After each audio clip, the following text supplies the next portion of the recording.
Запись қосылды. Бастайық. Бүгінгі тақырып бізде прop компания туралы болады. Яғни қалай сауда жасаймыз, ол прop компания дегеніміз не, соны талқылайтын боламыз. Жалпы сіздер көптеріңіз негізі брокермен сауда жасап жүрген боласыздар. XS бар, маркет бар, тағы да көптеген брокерлер бар. Көптеріңіз осы брокермен сауда жасайсыздар, яғни бір определенный өздеріңіз қалдағандарыңыздан сумма алып, мысалы да $1000 алып, брокерский счетқа салып, сол арқылы не істейсіздер? Осы форекста сауда жасайсыздар.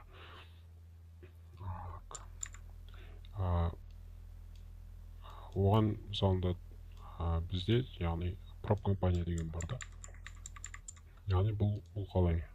Яғни сіздер ОБТ тапсырып көрген адамдар бар мүмкін. Яғни мысалында ОБТ тапсыру үшін белгілі бір оқушы ақша төлейді ғой. Там условно бір 1000 теңге төлесін. Яғни тест тапсыру үшін ақша төлейді. Сосын барып несін тест тапсырады. Сосын барып несін грант ұтып алады, мысалында, егер де тесттен өтетін болса. Бұл жерде де тура сондай, яғни белгілі бір капитал алу үшін, яғни прop компаниялар көбінесе $5000 счеттен басталады. Яғни біздің теңгемен 2,5 миллион теңге. Яғни сіздер сол счетті бірінші өту керексіздер. Яғни былайша айтқанда тест тапсыру керексіздер. Ол тестті алу үшін сіздер бір определенный сумма төлеу керексіздер. Сіздерге тест тапсыруға мүмкіндік береді. Сосын егер де тесттен өтсеңіздер, сізге не береді? Мысалында грант орнына сізге $5000 счет береді. Ең минималды алып қарасақ. Яғни мысалында бізде Funding Pips деген прop компания бар. Осы жерде өтіп қарасақ, қазір экран көрініп тұр ма? Мына жерден басқаны. Көрініп тұр экран. Міне сайтты көрсетіп қойдым. Қараңыздар. Мынау мысалы Funding Pips деген прop компания. Яғни бұл жерде сіздер счет сатып аласыздар. Мына жерде ең арзаны $5000. 10.000, 25, 50, 100 мыңдық болады. Яғни екі этаптық тест тапсырасыздар. Мысалында $5000 алатын болсаңыз, сіздерге айтады, міне бірінші этап бар, екінші этап бар, үшінші этабында сіздерге жаңағы счетты береді. Яғни profit target дейді, яғни сіздер 8% жинау керексіздер. Яғни бірінші этабында 8% жинайсыздар. Жинағаннан кейін сіздер не істейсіздер? Екінші этапқа көшесіздер. Ол жерде 5% жинау керексіздер. 5%-ін жинап берсеңіздер, не істейсіз? Сіздерге былайша айтқанда тесттен өттіңіздер. Соның нәтижесі сіздерге мынадай счет береді. $5000. Бұл ең минималды. Енді бұл жерде оның бағасы мысалында $36 тұрады. Яғни шамамен бір 20 мың теңгедей болады. Осы 20 мың теңгеге мысалында сіздер 2,5 миллион теңгелік былайша айтқанда счетпен қолдануға мүмкіндік аласыздар. Яғни егер өтетін болсаңыздар. Бірақ бұл жерде енді тағы да бір нюанстары бар. Бұл жерде жаңағы максимум лосс дейді, максимум daily лосс дейді. Сосын минимум трейдингті, яғни минималды трейдинг күндер. Мына жерде енді бір өзінің ережелері бар. Яғни максимальный лосс, яғни максимальный осыншама процент жоғалта аласыздар, яғни просадка болады. -10%-ке дейін. -10%-тен асып кетті ма, болды, сіз тесттен өте алмадыңыз. Сіздің ақшаңыз, төлеген ақшаңыз басқаны күйіп кетеді.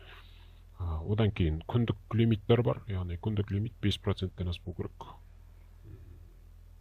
Яғни 5%-тен асып кететін болса, то же самое $36 күйіп кететін болады.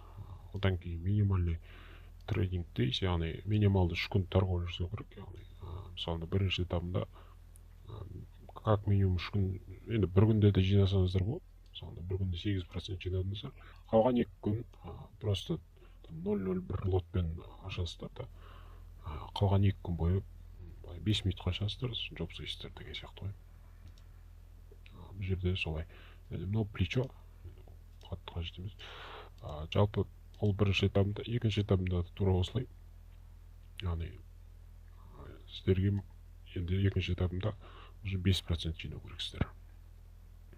Тура сол условиялар бары қалады. Күндік жаңағы лимит 5%, жалпы лимит 10%. Яғни тоже 3 күн болу керек минималды. Одан кейін мастер аккаунт береді сіздерге. Яғни ол дегеніміз уже кәдімгідей сауда жасауға болады. Онымен мысалда сіздер так, мына жерден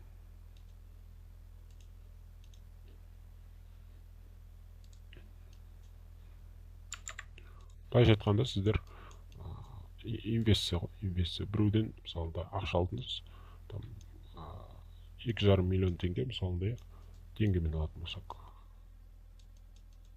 2,5 миллион теңгені сіздер 20 мың теңгеге сатып аласыздар былайша айтқанда. 20 мың теңгеге былайша айтқанда мынадай счет береді сіздерге. Бірақ енді бұл 2,5 миллион теңгені шешіп алмайсыздар, оны сауда жасайсыздар, яғни белгілі бір үстіне процент қосасыздар, допустим 5%. 5% қостыңыздар, ол бізде сіздерде $250 болады. Яғни осы $250 сіздер 80% сіздерге береді, 20% өздеріне алып болады. Яғни шамамен бір $200 сізге түседі.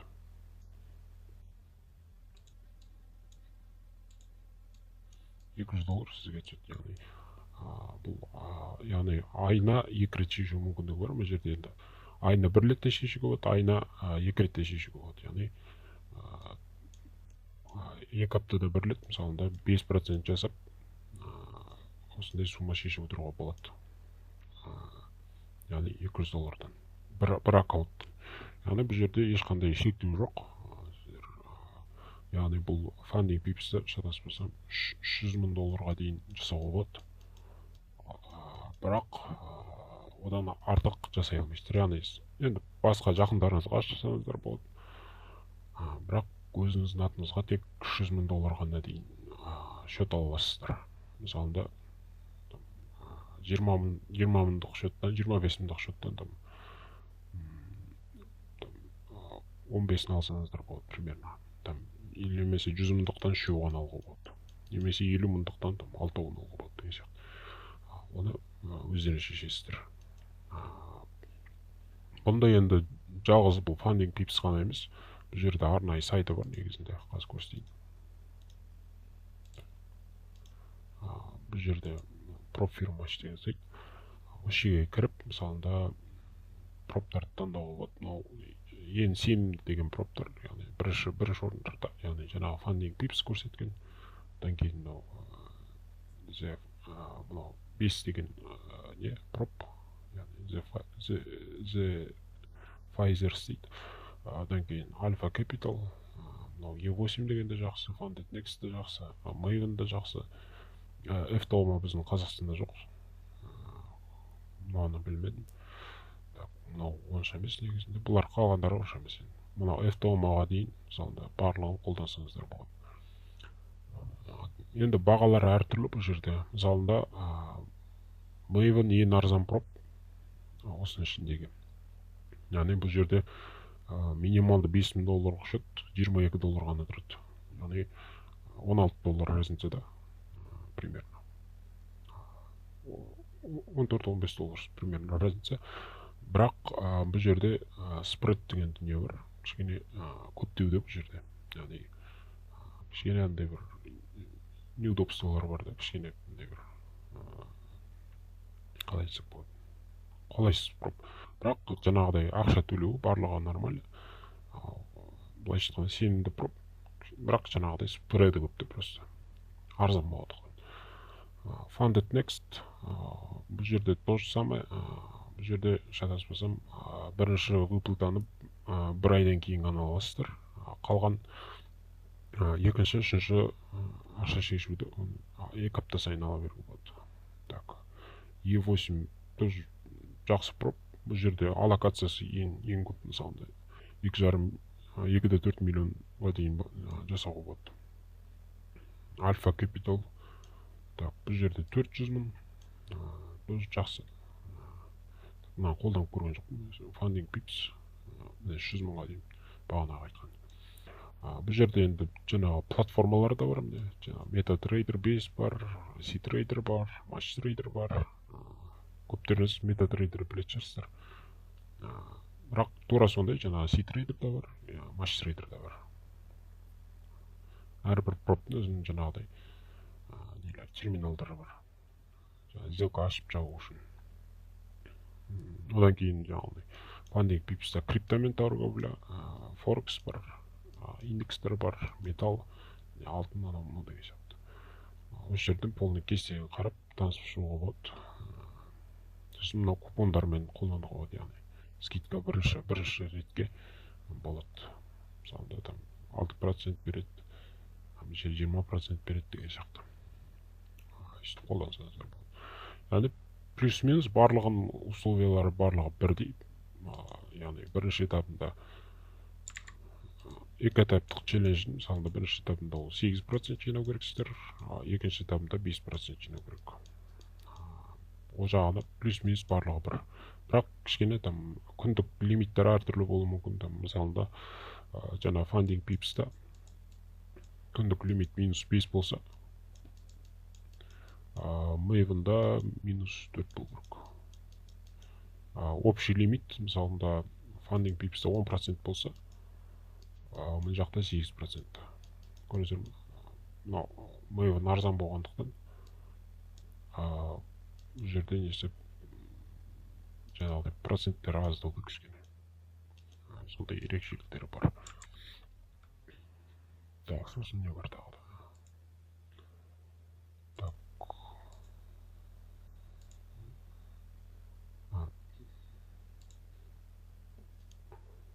Так, басқа сұрақтарыңыз болса. Осы проп бойынша.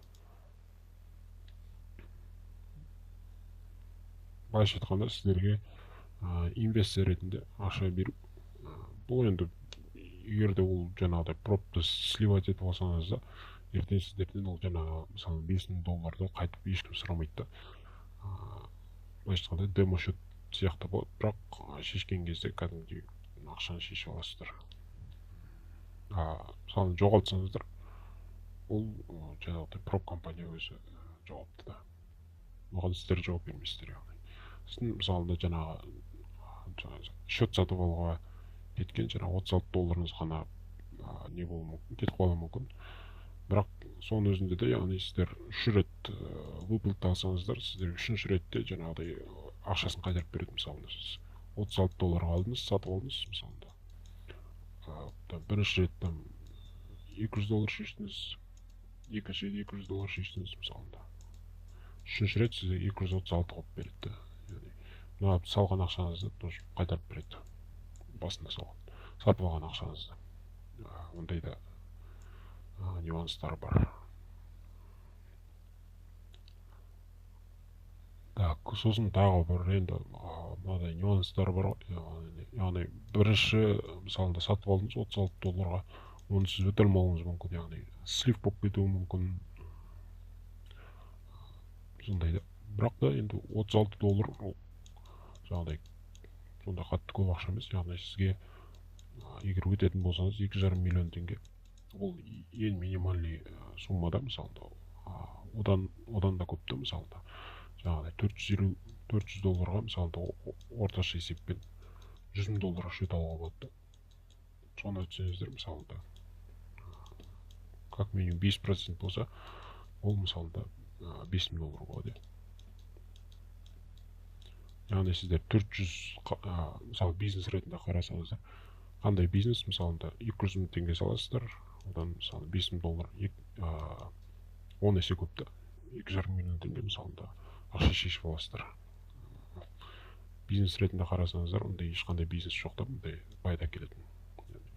$400 салып 10 есе ақтап алу деген. Себептен яғни бастапқы этапта кіші счеттермен бастап, сосын кейін осының алған ақшаларына үлкен счеттер алуға болады. сол кезде сіздерде яғни нелеріңіз общий қосындылары өсе береді мысалында счеттар. Бұл жақта яғни мысалында мына фандинг пипстан белгілі максимальный дәрежеге жетсеңіз, мұнда жетсеңіз, мысалында 100 мыңға, басқаларында да басқа проптан да ала беруге мүмкіндік бар, яғни дәрежені көрсетейін. Мысалында мына жерден $100,000 жеткізіп қойған счет болса, мысалында мынадан тағы да 6 счет алуға болады 100 мыңдықтан. Мынадан ары қарай 4 алуға болады.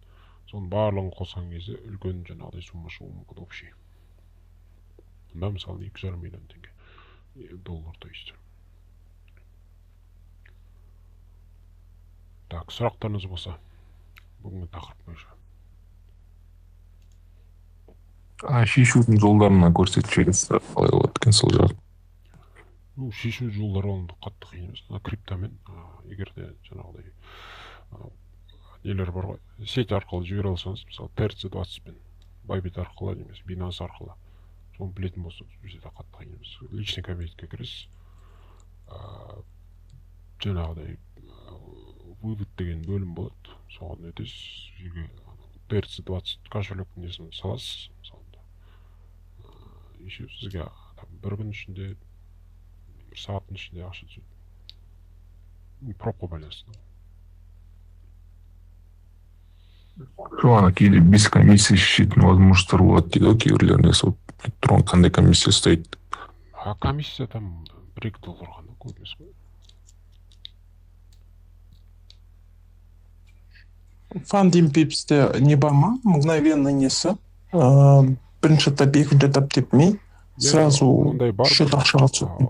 Ондай нәрсе бастапқыда керек жоқ. Өйткені ол жерде лимиттері бар да, өйткені ол жерде нақты қалыптасқан трейдер болмасаңыз, ол жерде қиындау бірден алып кету. Так негізінде мына жерде бар. Мына жерден мысалда фандинг пипсқа өтсеңіз,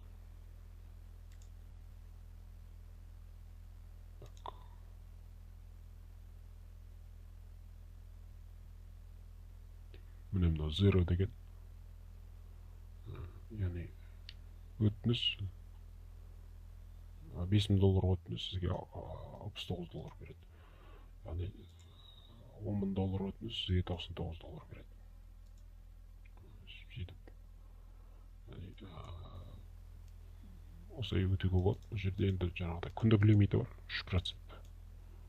Максимум лосс 5% көрдіңіз ба? Шектеу көп та бұл жерде. Сосын консистенция деген бар, бұл жерде тұрақтылықта бұл. Яғни қатарына мысалы 15% деген біразда мысалында. Там мысалында бір 5%-ке жетіп бірден, оны бірден шешіп алмайсыз да. Ол жерде жинау керексіз да мысалында.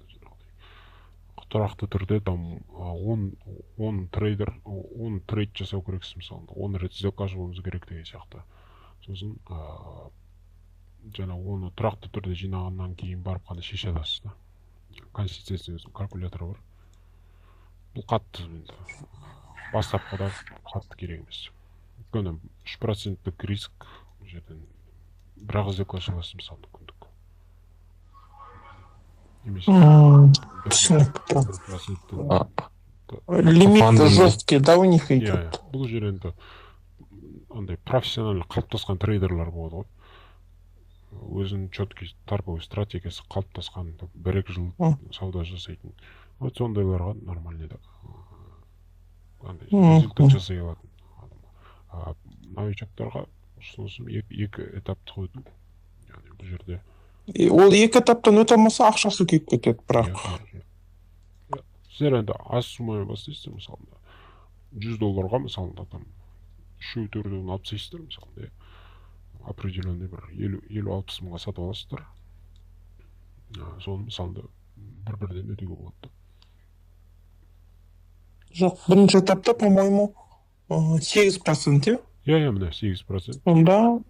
Сонда 5 мыңға плюс там 8% 2 күнде ма, 3 күнде ма өтуі керек еще условиясы. Ондай жоқ.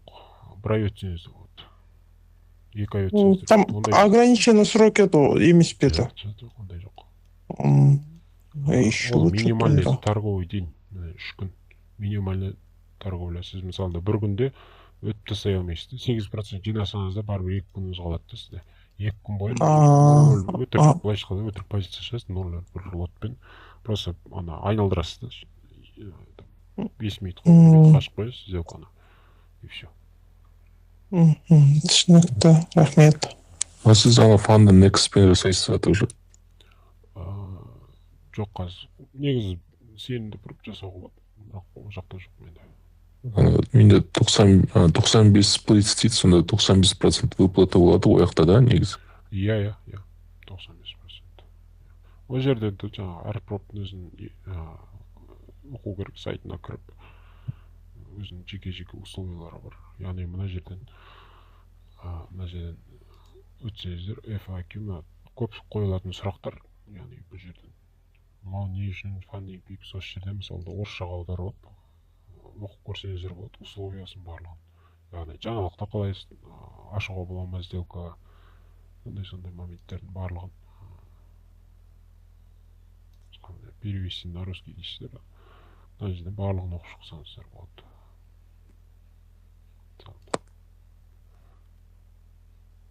Міне, мына жерде бүкіл сұрақтарға жауап тұр.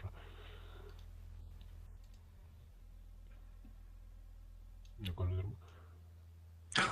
Барлық жауап тұр. Мына жерде QIC-ді өту керек дейді, мынандай. Сіз фандинг пипс сосын қандай тағы брокермен жұмыс жасайсыз?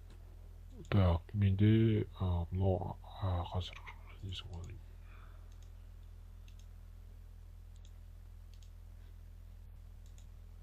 Менде мол бар, альфа бар, мынау E8 бар, Maven да бар.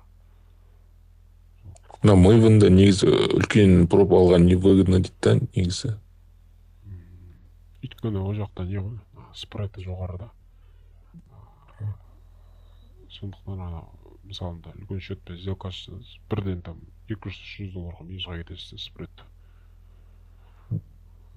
Сондай нелері бар. Ол пока плюсқа шыққанша спреді онша емес.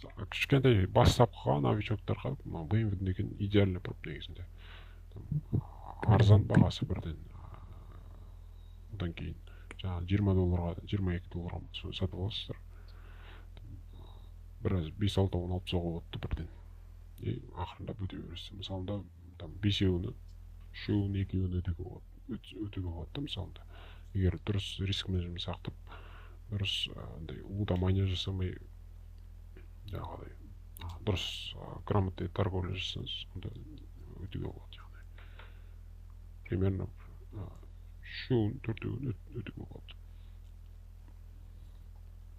Яғни по-любому біреу там неудачный сделкалар қатарынан болып қалуы мүмкін, сол кезде там кішкене просадкаға кетіп қалады. Солай кішкене ондай нюанстары бар. Әрине слив болады, ол жерде не жоқ, ондай ешқандай гарантия жоқ, сіз өтесіз. Егер риск сақтамасаңыз 5-еуінде слив жасап алуыңыз мүмкін. Бұл жерде жесткий жаңағыдай күндік лимиттер бар, мысалында күнделікті осындай рисктің бір сделкаға ашыласыз, мысалы стоп болса, сол күні сол счетпен мысалында торговля жасамай қалғандар. Өйткені күндік лимиттер бар жаңағыдай. Соған түсіп қалсаңыз, пробыңыз мысалында жаңағыдай общий лимит бұл жерде 8% қой. Бірақ күндік лимитпен сіз 4%-тен асып кетсе, сізден алып қояды уже. Сіздің мысалы торговый стратегияңыз қандай? Мысалы сіз бір күнде мысалы бір стоп істедіңіз, либо тоқтатасыз ба, либо бір проппен бір сделка жасайсыз ба күнде? Мысалы қандай жағдайда тоқтатасыз, мысалы неше 2 стоп? Қатарынан мысалда 2 стоп болатын болса, сол неге сессияға сауда жасамайды. Бір проппен, әрине, бір проппен ұстамадым болды, онымен торговля жасайсың бір күні. Неше рер ұстайсыз бір проптан, мысалы неше рерға дейін торговый стратегияңыз тұр? Примерно 2. 1,5-2. Как минимум. Как максимум, где-то 4 рер. Одан асыруға тырыспаймын. Яғни стабильно орта есеппен 2-2,5 әдемі. Сонымен ақ жұмыс істеуге былайша керек та. Я ұстауға болады, жаңа 4 түрлерді ұстауға болады. Мысалында 2% рискпен бір этапты бірден жауып соға болады, мысалы 8%. Сондай нәрселер жасауға болады. Немесе жаңағыдай бөлікті жасауға болады. Қазір көрсетейін. Бір адам 5-6 счет аша алады ғой сонда, иә? Иә, бұл жерде шектеу жоқ қандай. Мысалында сізде 8% қой. 8%-ті сіз 2-ге бөліп өтсеңіз болады. Мысалында 2% рискпен там 2 эррормен мысалында оны 2-ге көбейтесіз рискқа. Мұнда сізде 4% шығады. 4% мысалында 2 керек те сізге осы ондай сделкадан. Немесе там 4 эррор көбейтесіз 2%-ке бірден 8% жинап соға болады. Бұл енді жаңағы стиль торговляға байланысты, егер агрессивный торговля болса, сізде бірден 8%-пен алып соға болады. Андай бір консервативный торговля жасаңыз, сонда жаңағыдай 4% примерно. Бір сделкадан. Сіз ана РРді қалай есептейсіз, мысалы, РР оңай ғой жерде. Длинная позиция, короткая позиция. Иә, вот сол кезде лот шығаруды қалай есептейсіз? Ол ертеңгі тағдаймыз.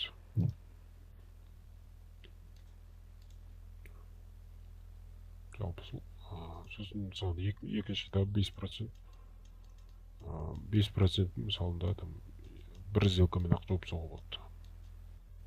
Бір сделканы 2,5 эррорлық мысалында. Көбейтесіз жаңағыдай 2% рискпен. Сонда 5% бірден алуға болады. Бұл осындай. Фандинг пипста мгновенный менен поэтапно өткеннің арасындағы рисктің процентінде разница бар ма? Иә, жаңағыдай күндік лимит ол жерде 3% қой. 0-да, 0-да. Поэтапно да? Поэтапно да 5%. Негізі самый выгодный пропс ол фандинг пипс па негізі? Не спред жағынан да, былай жағынан да, басқа жағынан да? Иә, самый андай сенімді, самый былайша айтқандай несі мынау интерфейс барлығы жеңіл фандинг пипс. И первый вывод ақшаны 10 күннің мысалында сіз счет береді ғой сізге, 2 этапты өтсеңіз счет берді. Счет берді мысалында сізге. Счет берді бүгін мысалында 11 күні счет алдыңыз, иә. 11-10. Соған 14 күн қосады. 14 күн қосады, сіз где-то қанша 24 ма? 24 мысалында 24-10. алған суммадан Значит, сонда 2 аптадан кейін 80% да? 2 аптадан сізге 2 апта уақыт беріледі мысалында. Былайша айтқанда 2 аптаның ішінде сіз определенный плюсқа шығарып қойсаңыз, 5% болсын, 10% болсын, соны шешіп аласыз. 14 күннен кейін примерно. 14 күн сауда болу керек те обязательно, да? Иә. 14 күн өту керек та. Иә, 14 күн. Сосын сіз енді ана жерден bi-weekly деп таңдасаңыз, яғни 2 апта сайын шешіп отырасыз. 80%. bi-weekly деген нәрсе бар. Выплатаны сол кезде аласыз. Немесе тағы бір несі бар. Ол жаңағыдай ай сайын 90-100% шатаспасам. Ай сайын айына бір рет шығарсақ, ол кезде полностью сумма. Ол кезде полностью сумма. Мынау жақсы да негізі. Өйткені айына сіз бір ай күткенше ол қанша уақыт өтеді, ол жерде сіз минусқа кетіп бүлдем слив болып кетуі де мүмкін. Сондықтан жаңағыдай жиналған сумманы 2 аптада шығарып алған выгоднее дейсіз ғой. Рахмет.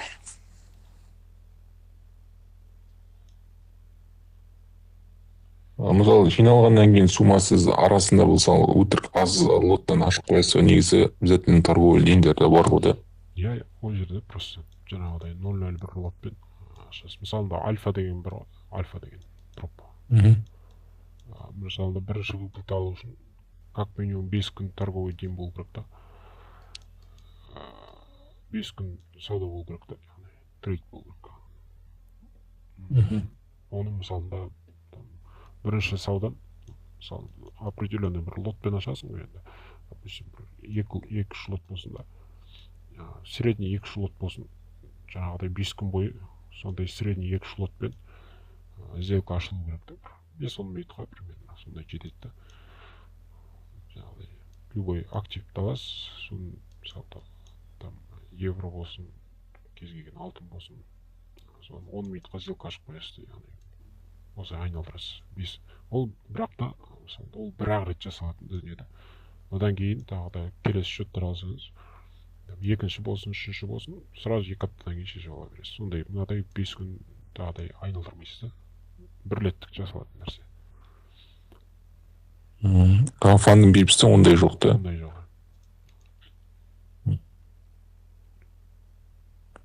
Сосын сіз лайфқа келген кезде тоже РР 1,2% аласыз, или одан 0,5 мысалы аз аласыз ба? РР-ді ма? Иә. Жоқ. Мен жалпы жаңағыдай мәселе ол жерде лайфтан көп сумма, көп процент алу РР-де емес мәселе. Яғни жинақ қойдың ба, допустим, 5-10% жинақ қойдың ба, болды, оны тиіспеу керек. Жоқ, просто ана сделки кірген кезде неше процентпен кіресіз деймін де сол кезде. 1,5-2. Сделканың былайша несіне сапасына байланысты да.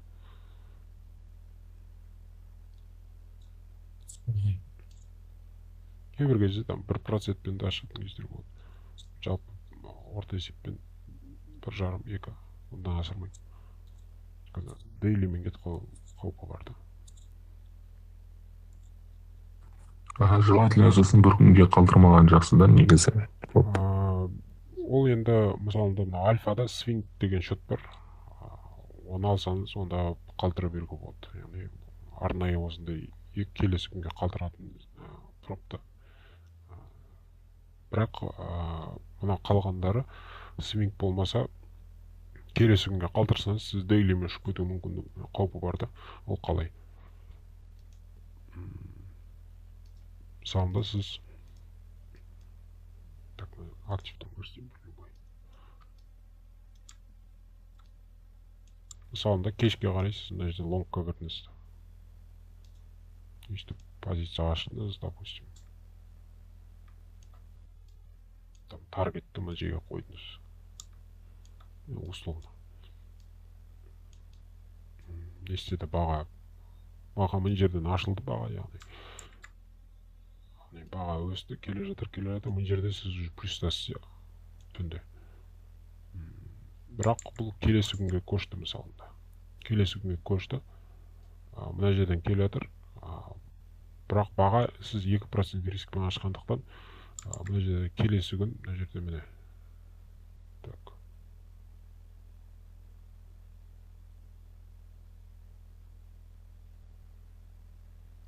Алтымен көрсетіп шалдым.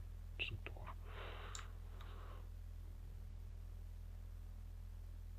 Яғни мына жа қарасаңызда 1.45-те график тоқтайды алтында. Яғни 2-де тоқтайды, то есть. 2-де график тоқтайды, түнгі 2-де. Сіз мысалында мына жерге лонгқа кіріп қойдыңыз.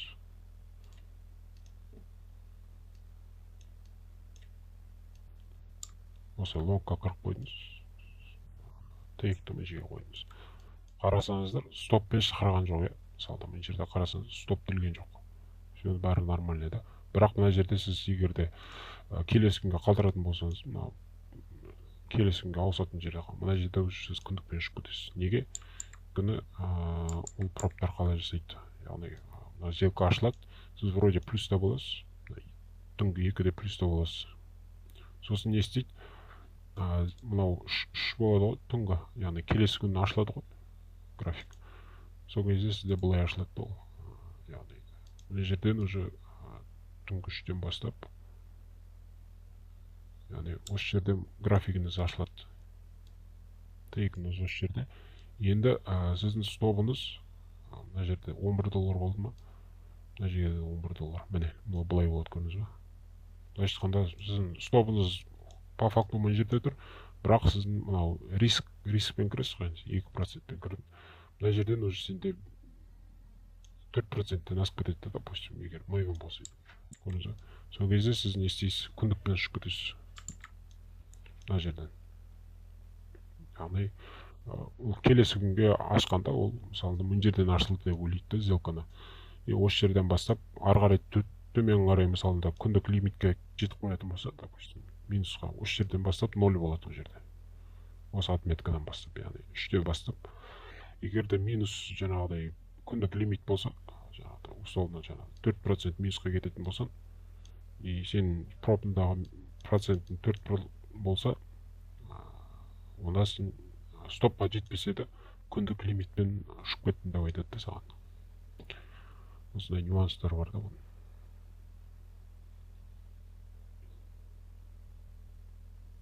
Осы жерді түсінікті ма?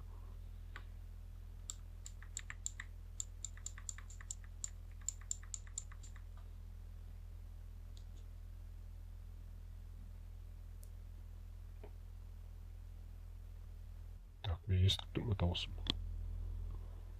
Иә, түсінікті. Жалпы бұлай осылай да. Яғни келесі күннің балансымен қарайды уже. Мына жерден 0 санайды.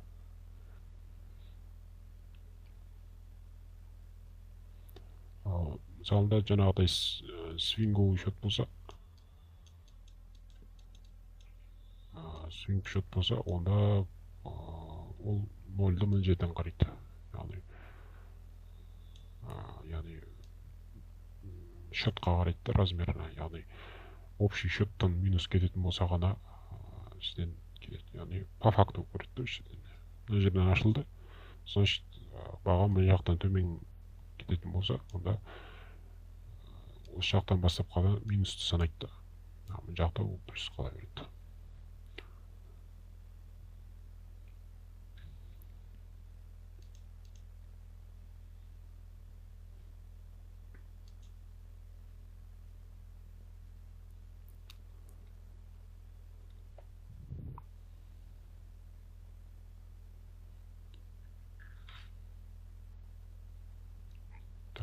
Басқа сұрақтарыңыз болса?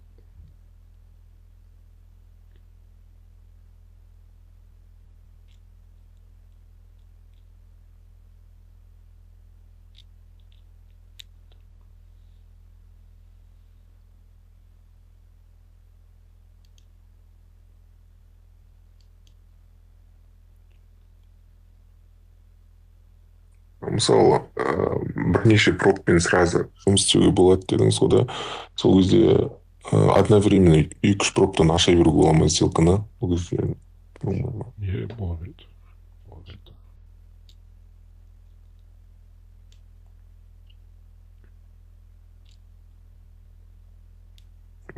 Сіздің проптан неше сделкаға дейін ашуға болады, мысалы скальпинг деген сияқты болмайды дейді ғой.